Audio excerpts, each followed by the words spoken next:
Para penggemar dan pencinta buku yang berbahagia, mari kita lanjutkan menyimak buku Homo Deus pada halaman 16, yaitu pada bagian melanggar hukum rimba. Berita bagus yang ketiga ialah mulai menghilangnya perang di muka bumi. Sepanjang sejarah, sebagian besar manusia memandang perang sebagai hal yang lumrah. Sedangkan perdamaian adalah keadaan sementara dan tidak pasti.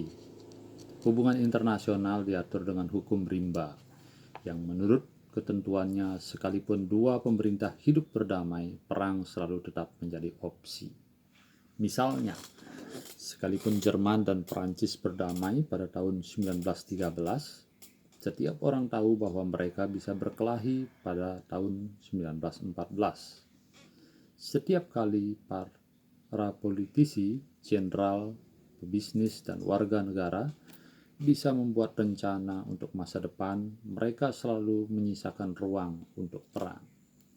Dari zaman batu sampai abad mesin uap, dan dari Arktik sampai Sahara, setiap orang di muka bumi tahu bahwa sewaktu-waktu tetangga bisa menginvasi teritori, mengalahkan angkatan perang, membantai orang-orang, dan menduduki tanah mereka. Dalam paruh kedua abad ke-20, hukum rimba ini akhirnya dilanggar, kalau bukan dihapuskan. Di sebagian besar wilayah, perang menjadi semakin jarang dibandingkan era-era sebelumnya. Kalau dalam masyarakat agrikultur kuno, kekerasan manusia menyebabkan sekitar 15% kematian. Dalam abad ke-20, kekerasan menyebabkan hanya 5% kematian. Dan pada awal abad ke-21, terkontribusi hanya 1% dari angka kematian global. Pada tahun 2012, sekitar 56 juta orang mati di seluruh dunia. 600.000 diantaranya akibat kekerasan kemanusiaan dalam kurung perang, membunuh 120.000 orang, dan kejahatan membunuh 500 lainnya. Bandingkan 800.000 orang melakukan bunuh diri dan 1,5 juta orang mati karena diabetes. Saat ini gula lebih berbahaya dari pupuk mesiu. Hal yang lebih penting lagi, satu segmen populasi manusia yang sedang tumbuh sudah bisa melihat bahwa perang itu memang tidak bisa dibayangkan. Untuk kali pertama dalam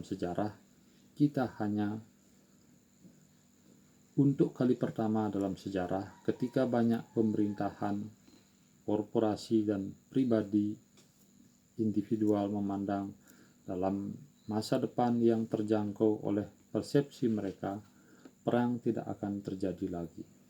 Senjata nuklir telah mengubah perang antar negara adik kuasa menjadi aksi gila bunuh diri bersama, sehingga memaksa sebagian besar negara yang paling kuat di muka bumi untuk mencari cara-cara alternatif yang damai dalam menyelesaikan konflik.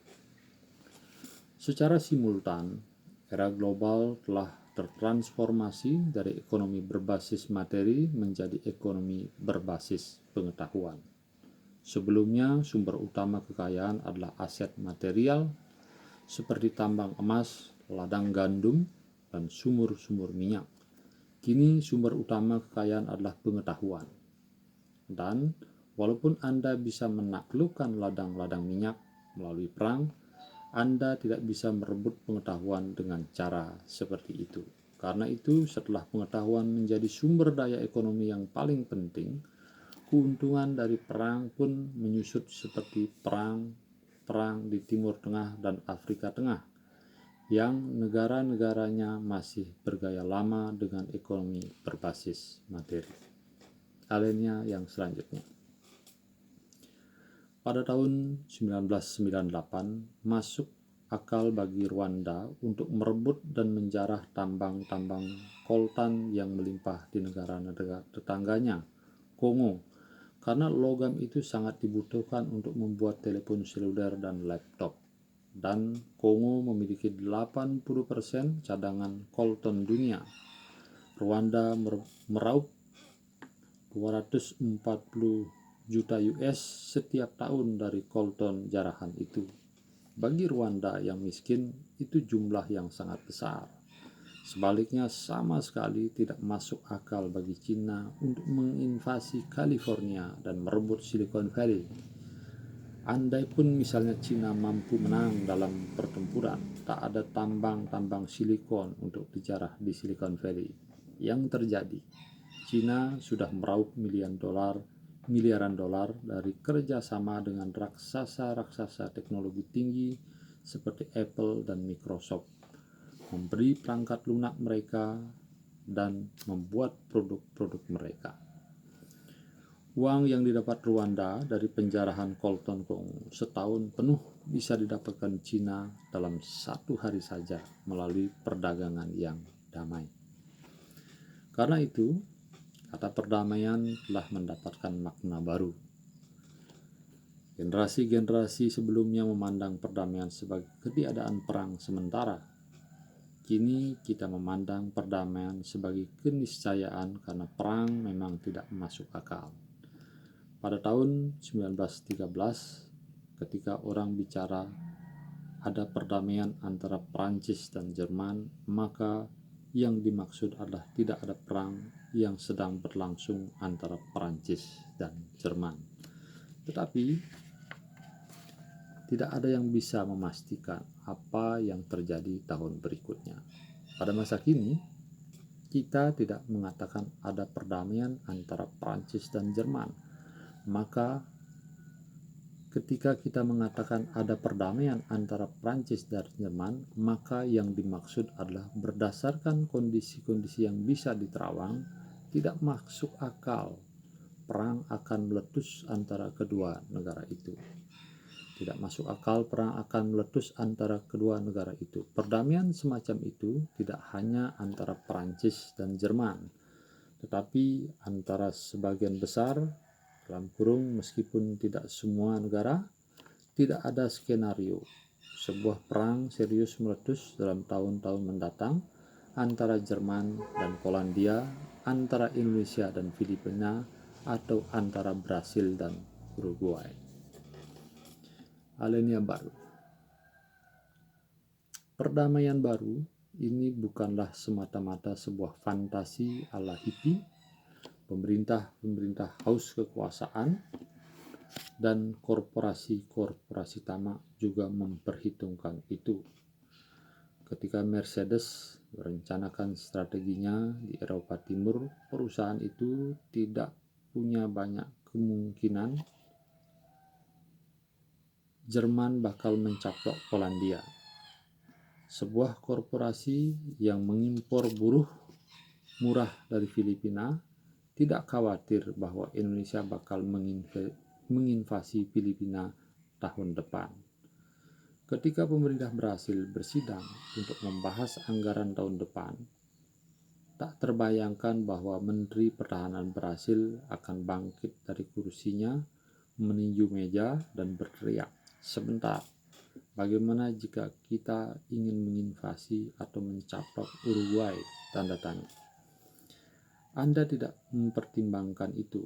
Kita hanya menyisihkan 5 US miliar untuk mendanai penaklukan ini. Tentu saja ada beberapa tempat di mana Menteri Pertahanan masih mengatakan hal-hal semacam itu.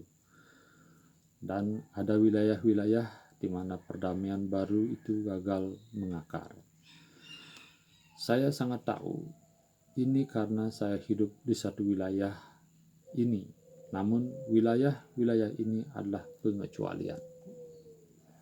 Tidak ada jaminan memang bahwa perdamaian baru itu akan tegak selamanya. Sebagaimana senjata nuklir yang mula-mula memungkinkan perdamaian baru, maka bisa pula perkembangan teknologi masa depan menyiapkan gelanggang jenis-jenis baru perang. Yang terutama adalah perang cyber, bisa mendestabilkan dunia, bahkan hanya dengan memberi kekuatan pada negara-negara kecil atau aktor-aktor non-negara untuk memerangi negara adikuasa secara efektif. Ketika memerangi Irak pada tahun 2003, Amerika Serikat membawa kekacauan di Baghdad dan Mosul, tetapi tak satu pun bom dijatuhkan di Los Angeles dan Chicago. Namun pada masa depan, negara seperti Korea Utara atau Iran bisa menggunakan bom-bom logika untuk mematikan listrik di California, meledakkan sarana-sarana penghilang minyak di Texas, dan menyebabkan kereta api bertabrakan di Michigan. Bom logika adalah sandi-sandi perang lunak jahat yang ditanam pada masa damai dan dioperasikan dari jarak jauh. Sangat mungkin bahwa jaringan yang mengendalikan fasilitas-fasilitas infrastruktur vital di Amerika Serikat dan banyak negara-negara lain sudah dijejali sandi-sandi semacam itu. Tetapi kita tidak bisa mencampur adukkan kemampuan dan motivasi. Meskipun perang cyber memperkenalkan sarana-sarana baru untuk merusak, tidak serta-merta itu menambah insentif baru untuk menggunakannya. Dalam 70 tahun terakhir, umat manusia bukan hanya sudah melanggar hukum rimba, melainkan juga hukum Chekhov. Antara Chekhov masyhur dengan kata-katanya bahwa sebuah senjata yang muncul dalam adegan pertama drama jelas akan ditembakkan pada adegan ketiga. Sepanjang sejarah, jika raja-raja, para kaisar memperoleh senjata baru, cepat atau lambat mereka akan tergoda untuk menggunakannya. Namun, sejak 1945 umat manusia sudah belajar untuk melawan godaan itu. Senjata yang muncul pada adegan pertama perang, halaman 19 ini. Ya. Di dalam gambar ada penjelasan parade misil nuklir di Moskow. Senjata itu selalu dipasang tetapi tidak pernah diluncurkan.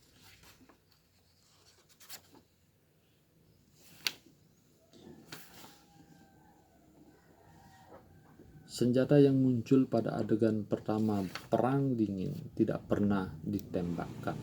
Sampai sekarang, kita sudah terbiasa hidup dalam dunia yang penuh dengan bom-bom yang tak dijatuhkan dan misil-misil yang tak diluncurkan. Sudah menjadi ahli dalam melanggar hukum rimba maupun hukum Chekhov. Jika hukum-hukum ini mampu mengungguli kita, maka itu kesalahan kita, bukan takdir yang tak terelakkan. Lalu bagaimana dengan terorisme? Tanda tanya. Sekalipun jika pemerintah pusat dari negara-negara adikuasa sudah belajar untuk menahan diri, para teroris mungkin tak sungkan-sungkan menggunakan senjata-senjata baru dan destruktif. Itu jelas sebuah kemungkinan yang mencemaskan. Namun, terorisme adalah sebuah strategi kelemahan yang dipilih oleh mereka yang tak punya akses pada kekuasaan real. Sekurang-kurangnya, pada masa lalu, terorisme bekerja dengan menyebarkan ketakutan, bukan dengan menyebarkan kerusakan material yang signifikan. Para teroris biasanya tidak memiliki kekuatan untuk mengalahkan angkatan perang, menduduki sebuah negara, atau menghancurkan seisi kota. Sementara pada tahun 2010, obesitas dan penyakit-penyakit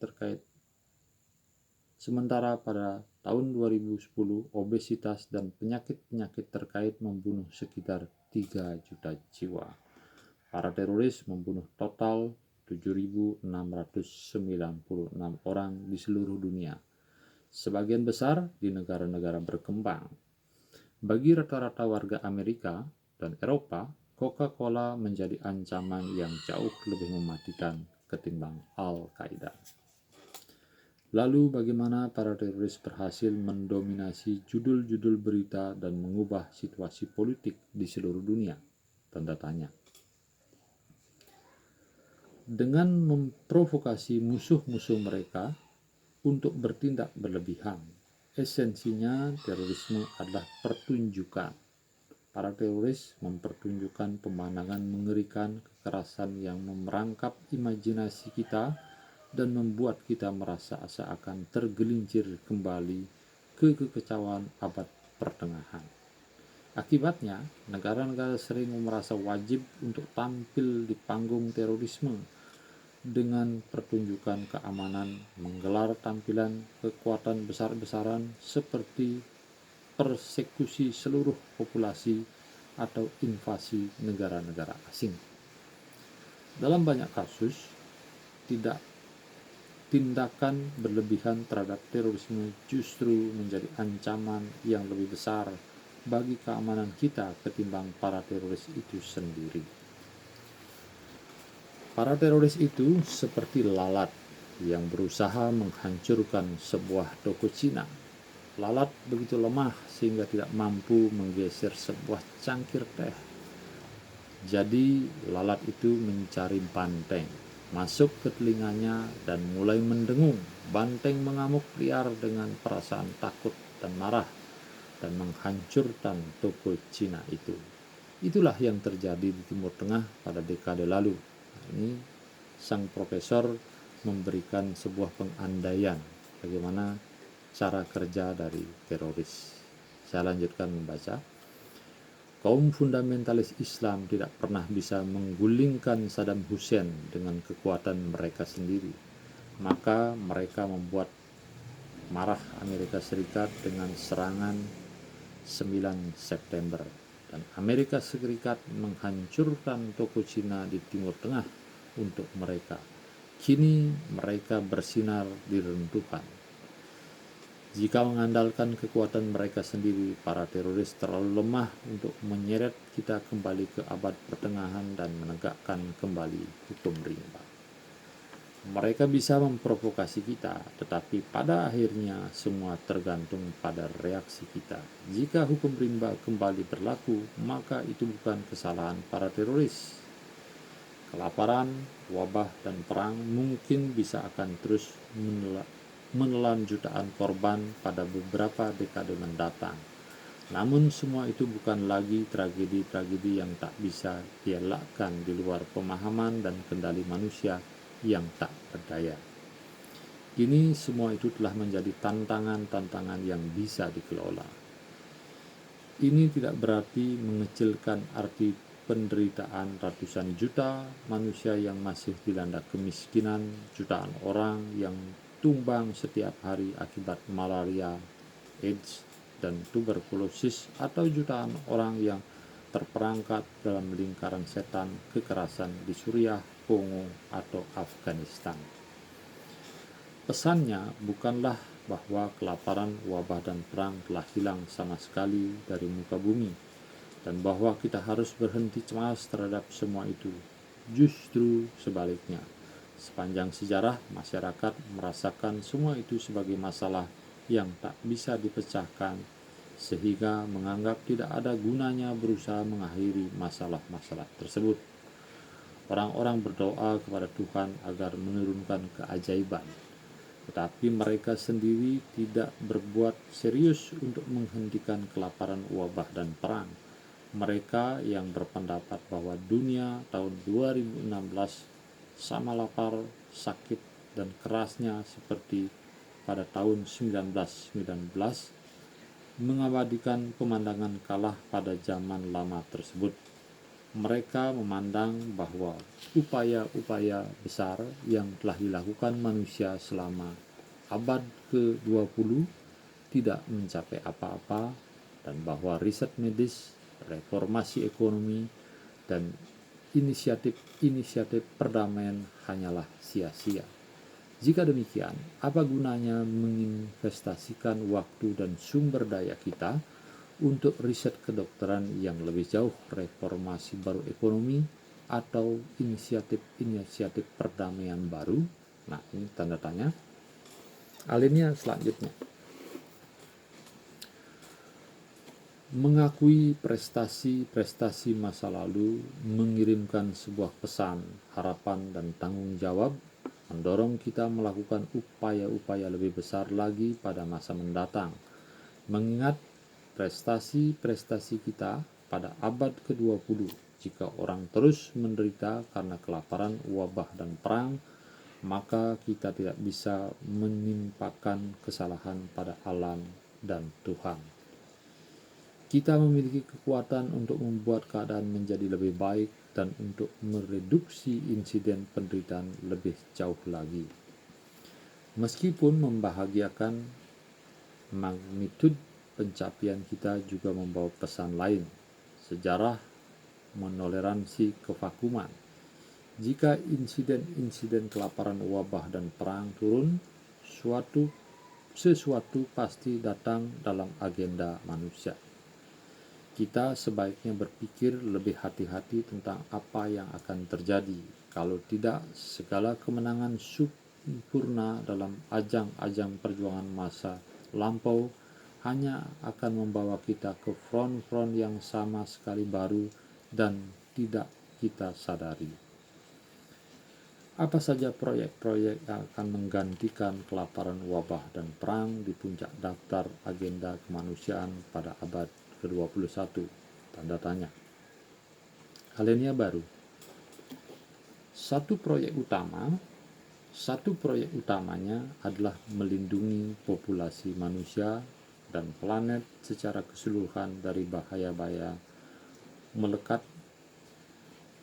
Satu proyek utamanya adalah melindungi populasi manusia dan planet secara keseluruhan dari bahaya-bahaya yang melekat pada kekuatan kita sendiri.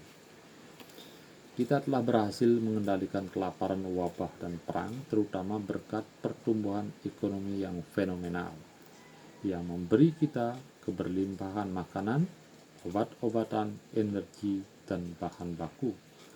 Namun, pertumbuhan yang sama ini mendestabilkan keseimbangan ekologis planet dengan cara yang dahsyat, yang baru saja akan kita mulai. Manusia terlambat menyadari bahaya ini, dan sejauh ini melakukan terlalu sedikit upaya terkait itu. Meskipun ada pembicaraan tentang polusi, pemanasan global, dan perubahan iklim, sebagian besar negara masih terus melakukan pengorbanan ekonomi atau politik untuk memperbaiki situasi. Ketika tiba saatnya untuk memilih antara pertumbuhan ekonomi dan stabilitas ekologi, para politisi, CEO, dan para warga mendukung hampir selalu memilih pertumbuhan. Pada abad ke-21, kita seharusnya melakukan hal yang lebih baik lagi jika ingin menghindari bencana. Alinea selanjutnya, apalagi yang sedang diperjuangkan manusia? Tanda tanya. Apakah kita semata-mata peduli pada keberkahan kita, menjauhkan kelaparan, wabah, dan perang, dan melindungi keseimbangan ekologis? Tanda tanya.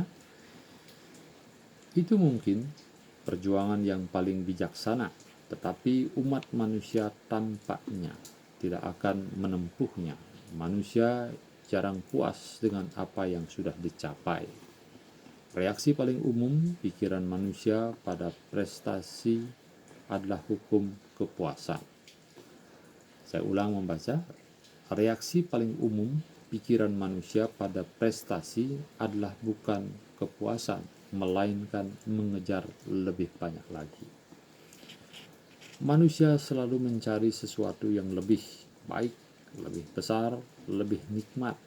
Ketika manusia memiliki kekuatan baru yang besar, dan ketika ancaman kelaparan, wabah, dan perang akhirnya terentaskan, apa yang akan kita lakukan pada diri kita sendiri?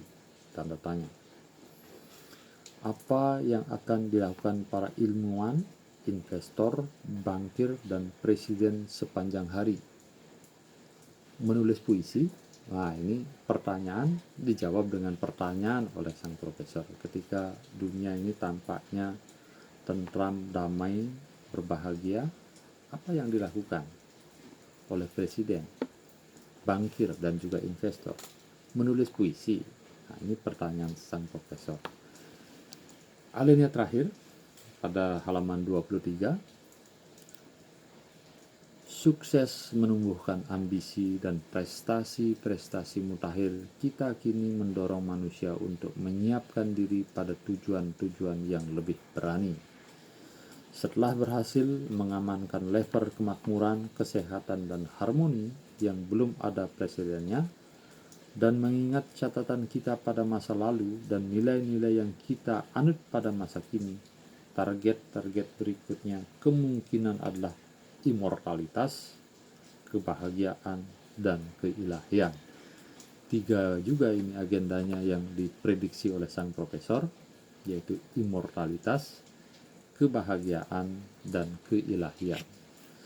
Setelah berhasil mereduksi angka kematian dari kelaparan, penyakit, dan kekerasan, kita kini itu sendiri. Saya ulang, setelah berhasil mereduksi angka kematian dari kelaparan, penyakit, dan kekerasan, kita kini itu sendiri. Setelah menyelamatkan orang dari penderitaan yang hina dina, kini kita akan menuju pada kebahagiaan yang positif. Dan setelah mengangkat kemanusiaan di atas level binatang dalam hal perjuangan survival, kini kita berusaha meningkatkan manusia menjadi dewa-dewa dan mengubah Homo sapiens menjadi Homo Deus. Kelihatannya mulai nyambung di sini. 2 buku yang ditulis oleh sang profesor.